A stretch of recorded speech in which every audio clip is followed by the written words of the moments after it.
और गोस्वामी जी कहते हैं नाना पुराण निगमागम, सारे पुराणों का सार रामचरितमानस है। आप ये मत सोचना कि रामचरितमानस कोई मनमुखी है ना, वेद पुराणों का रहस्य सार गोस्वामी जी ने रामचरितमानस में पिरोया है। और स्वांतः सुखाय, अपने सुख अपने आनंद के लिए गोस्वामी जी कुछ लिख रहे हैं। क्या लिख रहे हैं? जो सुमिरत सिद्धि होय, गणनायक करिबर बदन, करऊं अनुग्रह सोय, बुद्धि राशि शुभ गुण सदन। जिनका स्मरण करते ही कार्य शुद्ध सिद्ध हो जाते हैं, ऐसे गणेश जी को पहला प्रणाम श्री तुलसीदास जी ने किया। गणेश जी को पहला प्रणाम। गणेश जी प्रथम पूज्य हैं। बोलो हाँ। अच्छा बताओ, गणेश जी दीपावली में गणेश जी और लक्ष्मी जी की पूजा क्यों होती है? भैया, ओ मेरी मैया, मैया सुन रही हो मेरी माँ? दीपावली क्यों मनाई जाती है पहले तो ये बताओ। ये मैया बताएंगी, चश्मा वाली मैया, आगे वाली मैया बताओ, दीपावली क्यों मनाई जाती है? राम जी, बस सुपारी खा रही हो मेरी माँ?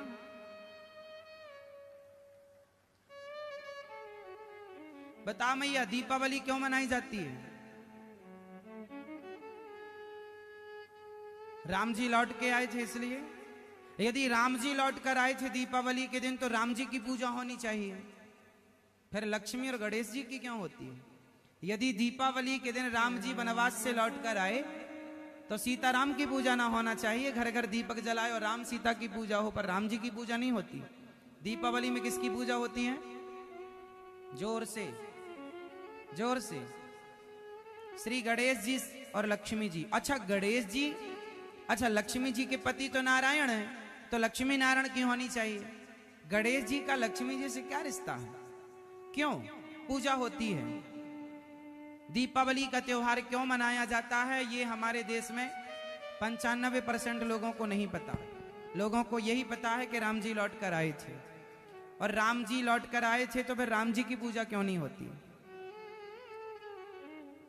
तो सही उत्तर ये है, हम लोगों ने भी निबंध यही लिखा। दीपावली का निबंध जब आता था ना, तो हम लोग यही लिखते थे कि दीपावली के दिन राम जी लौट कर आए, है ना, रावण को मार कर, इसलिए दीपावली मनाए। हम लोग यही पढ़ते आए हैं, निबंध भी हमने यही लिखा है। आप लोगों ने भी हिंदी में ये निबंध लिखा होगा, हम लोग पढ़ते यही चले आए हैं। पर जब शास्त्रों को पढ़ते हैं तो बातें कुछ और निकलती हैं। परंपरा में तो ठीक है, सब सही है, लेकिन दीपावली क्यों मनाई जाती है? क्योंकि दीपावली के दिन समुद्र मंथन से लक्ष्मी जी प्रकट हुई थी और भगवान नारायण के गले में वरमाला पहनाया था, तो लक्ष्मी नारायण का विवाह हुआ था दीपावली के दिन। उस उपलक्ष्य में दीपावली मनाकर घर घर दीप जलाए जाते हैं।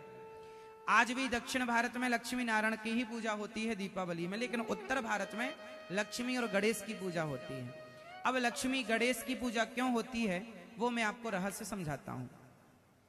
लक्ष्मी है धन की देवी, लक्ष्मी है धन की, जोर से बोलते चलो, लक्ष्मी है धन की देवी, और गणेश जी हैं बुद्धि के दाता, बुद्धि के देवता। तो जरा समझिएगा, संगति समझिएगा कि लक्ष्मी जी गणेश जी के बगल में बैठी हैं और गणेश जी हैं बुद्धि के दाता। जो बुद्धिमान होगा उसी के बगल में लक्ष्मी जी रहेंगी, उसी के पास लक्ष्मी जी रहेंगी। यदि आपके पास बुद्धि नहीं है तो आपके पास लक्ष्मी जी का कोई काम। जोर से, हमारे देवी देवता बहुत कुछ सिखाते हैं, अब हम सीखें तो सीखें। हम तो केवल पूजा अगरबत्ती जलाने को पूजा मान लेते हैं, खत्म बात। चलो बताओ, गणेश जी का वाहन क्या है? जोर से, गणेश जी चूहे पर बैठेंगे तो चूहा मर नहीं जाएगा? इतने बड़े गणेश जी चूहे पर बैठेंगे, मर नहीं जाएगा? तो चूहे पर बैठने का संकेत, गणेश जी चूहे पर बैठे नहीं हैं, चूहे पर बैठने का संकेत दे रहे हैं तुम्हें और हमें, कुछ मैसेज सिखा रहे हैं, तुम सीखो ना और केवल गणेश चूहा करते जाओ तो कुछ मतलब नहीं है। शिक्षा क्या है वो समझो। गणेश जी हैं बुद्धि के देवता, बुद्धि, और चूहा क्या है? तर्क का प्रतीक। चूहा हमेशा कुतरता रहता है, कुछ कुछ कुतरता रहेगा, कुटर कुटर कुटर कुटर कुटर। गणेश जी बुद्धि है और चूहा है कुतर्क। तर्क, तर्क समझते हैं, तर्क कुतरता रहता, चूहा है तर्क और गणेश जी है बुद्धि। बुद्धि हमेशा तर्क पर ही सवार होती है, इसलिए गणेश जी चूहे पर सवार हैं। बुद्धि हमेशा किस पर सवार होती है? तर्क शास्त्र पढ़े हैं? नहीं, तर्क पढ़ना कभी। हमारे यहाँ तर्क संग्रह पढ़ाई जाती है, तर्क शास्त्र पढ़ाए जाते, तर्क। अब ये तर्क अलग होता है। गांव में नहीं लोग बोलते तर्क कर रहा है, लोग कहते ना बड़ा तर्क करता है। तर्क मतलब सवाल जवाब, मतलब मैंने कहा कि भगवान सब जगह है, तो आपने तर्क कर दिया कि भगवान सब जगह है तो दिखते क्यों नहीं, ये तर्क हो गया। तर्क से बुद्धि का विकास होता है, इसलिए तर्क जरूरी है, सवाल जरूरी है, क्वेश्चन जरूरी है। आजकल बच्चे सवाल करते हैं, छोटे छोटे बच्चे सवाल करते हैं ना माँ बाप से, उस सवाल को आप कह सकते हैं ये तर्क कर रहे हैं। उससे क्या बढ़ता है? उनका ज्ञान बढ़ता है। आपने बच्चे ने पूछा ये ऐसा तो ऐसा क्यों, तो आपने बताया, उनका ज्ञान। तो तर्क है तो ज्ञान है, तर्क नहीं। इसलिए बुद्धि किस पर सवार है? बुद्धिमान वो स्कूल में 100 बच्चे पढ़ते हैं, लेकिन मास्टर जी ने जैसा पढ़ाया वैसा पढ़ के आ गए। ऐसा नहीं, जो मास्टर जी ने पढ़ाया मास्टर जी से सवाल करो, मास्टर जी, गुरु जी ऐसा है तो ऐसा क्यों, ऐसा है तो ऐसा क्यों, ये ऐसा तो ऐसा क्यों। ऐसे में बच्चे का क्या होगा? माइंड विकसित होगा। तर्क ये है। हम लोग जब पढ़ते थे ना तो गुरुजी जब पढ़ा के जाने लग जाते थे तो गुरुजी को चरण पकड़ के बिठाया करते थे, गुरुजी बैठिए, और बैठिए तो फिर सवाल करते थे, गुरुजी आज आपने ये पढ़ाया, इसका ये मतलब क्या है, समझ नहीं आया। गुरुजी ये ऐसा था तो ऐसा क्यों था, आपने वहां ऐसा बताया यहाँ ऐसा, तो क्या मतलब था। संगति बिठा लो, ये तर्क है।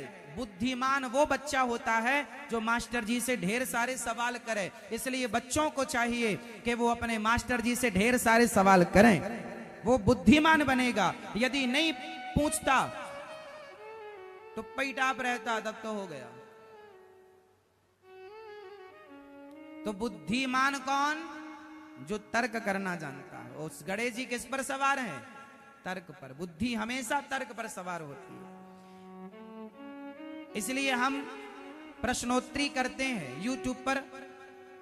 आप जाइएगा यूट्यूब पर, अनिरुद्धाचार्य टाइप कीजिएगा, मोबाइल पर चैनल खुल के आएगा, इस तरह से सब्सक्राइब कर लीजिएगा, शेयर कीजिएगा।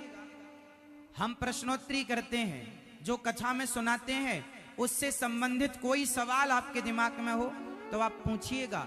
क्या होगा? इससे हमारा भी नॉलेज बढ़ेगा और आपका भी ज्ञान बढ़ेगा। तो प्रश्न जरूरी है। अब कुछ लोग क्या कहते हैं, उनको डर लगता है, अरे हमसे कोई ऐसे ना पूछ ले कि हमको आए ना। भाई एक बात बताएं, सर्वज्ञ तो कोई नहीं है, मैं भी सर्वज्ञ नहीं हूं, हर विषय का ज्ञान मुझे नहीं है, पर जितना है वो भी तर्क करने से बढ़ेगा।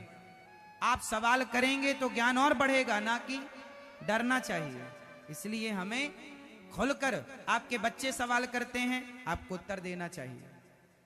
आप लोग क्या करते हैं, मुंह तू क्या पूछ रहा, चुप रह, ये कोई सवाल ना, सवाल सवाल उत्तर दो। तो गणेश जी किसकी सवारी करते हैं? मेरी माँ चूहे की। हाँ, गणेश जी से और क्या सीख मिली आपको, बताओ फटाफट। गणेश जी और क्या सिखाते हैं? गणेश जी का पेट बड़ा है, कान बड़े हैं। गणेश जी का मुंह किस किसने देखा है? जिसने देखा वो हाथ उठा सकते हैं। गणेश जी का मुंह किसने देखा है? जिसने देखा वो हाथ उठाएं, जिसने देखा वो हाथ उठाएं। बताओ कैसा मुंह है गणेश जी का? देखा ही नहीं आपने। गणेश जी का मुख दिखता ही नहीं है। सामने सूंड होती है, सूंड के अंदर ना मुंह होता है। कोई बगल से झांक के देखेगा तो दिखेगा। गणेश जी का मुंह नहीं दिखता, गणेश जी की सूंड दिखती है। हाँ, क्या संकेत है? गणेश जी के कान बड़े हैं, और मुंह छिपा के रखा है। मतलब गणेश जी कहते हैं जो आदमी कानों को बड़े रखता है मतलब ज्यादा सुनता है, और मुंह को छिपाए रखता मतलब बोलता कम है। कम बोलो ज्यादा सुनो, स्वस्थ रहो और सुखी रहो। ज्यादा बोलोगे झगड़ा होगा। गणेश जी से शिक्षा ले लो, स्वरूप शिक्षा दे रहा है। अब तुम सीख लो तो सब सीख लो, नहीं सीखो तो कुछ नहीं सीखो। हाँ, गुटका ठीक कर लिया अपना, ठीक किया। ऐसे गणेश जी को प्रणाम करते हैं। बोलिए गणेश भगवान की। अब आगे गोस्वामी जी लिख रहे, ये मैं हर दोहे सोरठे का चौपाई का अर्थ करते चल रहा हूं, आपको समझना है। एक बात को समझाने के लिए हमें आप लोग, अभी कथा तक हम पहुंचेंगे आगे, अभी शुरुआत गोस्वामी जी सबको प्रणाम कर रहे हैं तो हम भी सबको प्रणाम करें। गोस्वामी जी कह रहे, मूक हों ही बाचाल, पंगु चढ़ही गिरिवर गहन, जासु कृपा सो दयाल, द्रवहु सकल कलिमल दहन। मूक हों ही बाचाल। अच्छा, भगवान बड़े दयालु हैं। अच्छा बताओ, भगवान दयालु हैं या नहीं? मैया, ओ मेरी मैया, भगवान दयालु हैं कि नहीं? हाँ या ना? अच्छा बताओ, भगवान दयालु हैं या नहीं? हाँ दयालु हैं तो हाथ उठा के बताओ। कितने लोग मानते हैं कि भगवान दयालु हैं? पीछे वाले नहीं मानते? ओ मेरी प्यारी मैया, आप मानती हो? उठा लो हाथ। पीछे वाली मैया, इस तरफ वाली, मानती हो ना भगवान? अच्छा बताओ, भगवान दयालु हैं तो उन्होंने आपको दया करके क्या दिया? ये कुर्सी पे बैठी है मैया, चश्मा लगाए। मैया बताओ, भगवान दयालु हैं तो आपको क्या दिया? दोनों मैया बताएंगी, दोनों चश्मा लगाए बैठी हैं। बताओ मेरी माँ, पर्स बिल्कुल ना संभालो, वो कोई ना ले जाएगा। आप तो उत्तर दो फटाफट। बताओ, भगवान दयालु हैं तो आपको क्या दिया दया करके भगवान ने? ये मैया बताएंगे, पीछे वाली मैया। ओ मैया, पंचायत कर रही हो मेरी माँ, बताओ बताओ, भगवान दयालु हैं तो दया करके उन्होंने आपको क्या दिया? नहीं बता रही है मैया, टुप्पी टाप बैठी है, सास ने कह के भेजा कुछ बोलना मत। भगवान दयालु हैं तो सब बताओ, क्या दिया दया करके उन्होंने आपको? सब कुछ। उन सब कुछ में एक चीज बताओ आप, मैया बताओ। आपने बोला सब कुछ, उन सब कुछ में एक चीज बताओ जो भगवान ने आपको दया करके दी, बताओ क्या? अच्छे माता पिता, अच्छा परिवार, ये भगवान ने दया करके दी आपको। हाँ, अच्छे संस्कार दिए भगवान ने। और बताओ। हाँ, आपका उत्तर गलत है मेरी माँ। माता पिता तो मिलते ही आपको, आकाश से तो टपकने की व्यवस्था है ही नहीं। भगवान तो माँ बाप देते ही, क्योंकि व्यवस्था ही ये है। और जो माता पिता जिसके होते हैं उनके लिए वो माता पिता अच्छे होते हैं। हमारे लिए हमारे अच्छे हैं, तुम्हारे लिए तुम्हारे अच्छे। वो सब बात नहीं है। बात ये है कि भगवान इतने दयालु हैं, इतने दयालु हैं कि हम 84 लाख योनियों में भटक रहे थे, फिरत सदा माया कर प्रेरा, काल कर्म स्वभाव गुण घेरा, कबहु किन्नर करुणा कर देही, देत ईस बिनु हेत सनेही, बड़े भाग्य मानस तन पावा। भगवान की कृपा हुई तो उन्होंने 84 लाख योनियों से निकाल कर हमें और आपको ये मानव का चोला दे दिया, मानव का शरीर दे दिया। ईश्वर की सबसे बड़ी कृपा ये है कि उन्होंने हमें ये मनुष्य का शरीर दिया। इस शरीर से अब आप चाहो तो धर्म करो, चाहो तो अधर्म करो। इसलिए भगवान इतने दयालु हैं कि उन्होंने हमें ये अनमोल काया दे दी। इस शरीर से अनमोल, इस शरीर से कीमती कुछ नहीं है, क्योंकि ये शरीर ही साधन धाम मोक्ष कर द्वारा, ये शरीर ही ईश्वर को पाने का साधन है। कुत्ता के शरीर से, बिल्ली के, सुअर के शरीर से भगवान को नहीं पाया जा सकता, और मनुष्य के शरीर से। इसलिए बड़े भाग्य, दुर्लभो मानसो देहो देहि नाम क्षण भंगुरा, बड़े भाग्य से ये मानव का चोला मिलता है। इसलिए बड़े भाग्य से तो भगवान इतने दयालु हैं कि मानव का शरीर दिया। और भगवान की दया देखिए कि मूकम, जब भगवान कृपा करते हैं ना तो गूंगा भी बोलता। मूकम करोति वाचालम, गूंगा भी बोलता, लंगड़ा भी पहाड़ लांग जाता है। किसकी कृपा? भगवान जब करें तो भगवान कृपा करें तो प्रभु मुद्रिका मेली मुख माही। आगे आप बोलो, जलधि लांघ गए, क्या अर्थ है इसका? प्रभु मुद्रिका मेली मुख माही, जलधि लांघ गए अचरज नाही। क्या अर्थ निकला?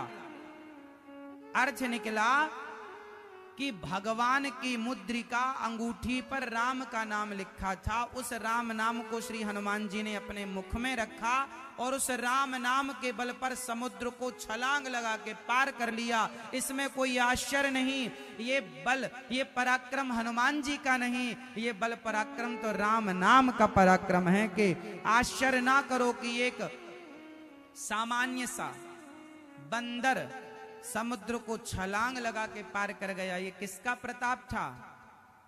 राम जी का। समझ लो कि भगवान की कितनी महिमा है, उनके नाम की कितनी महिमा है। तो भगवान क्या नहीं कर सकते? अरे वो हनुमान जी पर हाथ, भगवान राम यदि आप पर हाथ रख दें तो आप हनुमान हो जाओ। बल हमारा तुम्हारा नहीं होता, बल तो भगवान की कृपा का।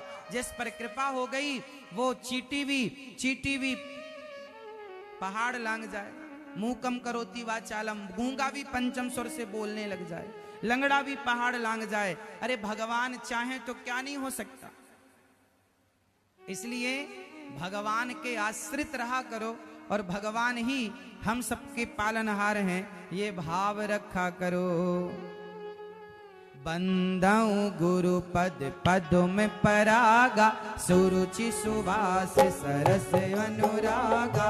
अमीय मोरी मय चूरन चारु, समन सकल भव रुचि परिवार। सुकृति संभुतन विमल विभूति, मंजुल मंगल मोद प्रसूति। जन मन मंजु मुकुर मल हरणी, किए तिलक गुण गण बस करनी। गोस्वामी श्री तुलसीदास जी गुरु जी को प्रणाम कर रहे हैं। बिना गुरु गुरु बिन भवनिधि तरह न कोई, जो विरंचि शंकर सम होई। बिना गुरु के ज्ञान नहीं होगा, बिना गुरु के कल्याण नहीं होगा। इसलिए गुरुजनों को गोस्वामी जी पहला प्रणाम। बंदऊं प्रथम महेश्वर चरणा, विप्रजनों को प्रणाम। वाल्मीकि नारद घट जौनी, वाल्मीकि जी को प्रणाम, नारद जी को प्रणाम, श्री महापुरुषों को प्रणाम। और गोस्वामी जी कहते हैं सत्संग बिनु सत्संग विवेक न होई। आप सत्संग जरूर किया करो, ज्यादा नहीं तो एक घड़ी आधे की पुनियाद। तुलसी चर्चा राम की हरई कोटि अपराध। सत्संग जरूरी है। क्यों? अच्छा एक बात बताओ, क्या चींटी नर्मदा मैया को पार कर सकती है? क्या चींटी नदी पार कर सकती है? उत्तर दो, आप उत्तर दो। क्या चींटी नदी पार कर सकती है? मैया, ओ मेरी मां, बताओ क्या चींटी नदी पार कर सकती है? हाँ मेरी मां, कुछ तो कहो। ऐसे सिर हिलाओ, ऐसे हिलाओ, ऐसे हिला दो, गोल गोल गोल। चींटी नदी पार कर सकती है क्या? ये मैया बताएंगी? नहीं, ये मैया कह रही नहीं। आप बताओ क्या चींटी नदी पार कर सकती है? बोलो हाँ या ना, बोलो हाँ या ना। दादाजी बताएंगे क्या चींटी नदी पार कर सकती है? हाँ या ना, सही उत्तर दीजिए। मैया, क्या चींटी नदी पार कर सकती है? हाँ या ना। लोग कह रहे हैं नहीं। अरे भाई क्यों नहीं? चींटी नदी पार जब आप लोग गाड़ी, साइकिल, मोटरसाइकिल पुल पे से पार कर सकते हैं तो उसी पुल को पकड़ ले चींटी, तो क्यों नहीं पार कर सकती? सिंपल है। चींटी भी नदी पार कर सकती है यदि पुल को पकड़ ले तो। हमने ये थोड़ी कहा कि पुल से पार नहीं करना है। हमने तो ये कहा चींटी क्या नदी पार कर सकती है? बिल्कुल कर सकती है। पुल बना है, पुल पे चढ़ा दो, चींटी चली जाएगी, पार हो जाएगी। बोलो हाँ। और सैकड़ों चींटियां पुल में नजर डाल के देखे ना, करती होंगी पार। जाती आती उनका अलग रास्ता रहता है पुल में, चींटियों का। बताओ हाँ। जैसे एक चींटी पुल के सहारे, सेतु के सहारे नदी पार कर सकती है, उसी प्रकार सत्संग वह सेतु है, वह पुल है, जिस सत्संग के सहारे हम भवसागर को पार कर सकते हैं। इसलिए सत्संग जरूरी है। रोज थोड़ा सही भगवान नाम सत्संग करोगे तो भगवान से प्रेम होगा, और प्रेम होगा तो कल्याण होगा। जैसे नदी को पार करने के लिए सेतु चाहिए, उसी प्रकार सत्संग वह सेतु है जिससे हम भवसागर को पार कर लेते हैं।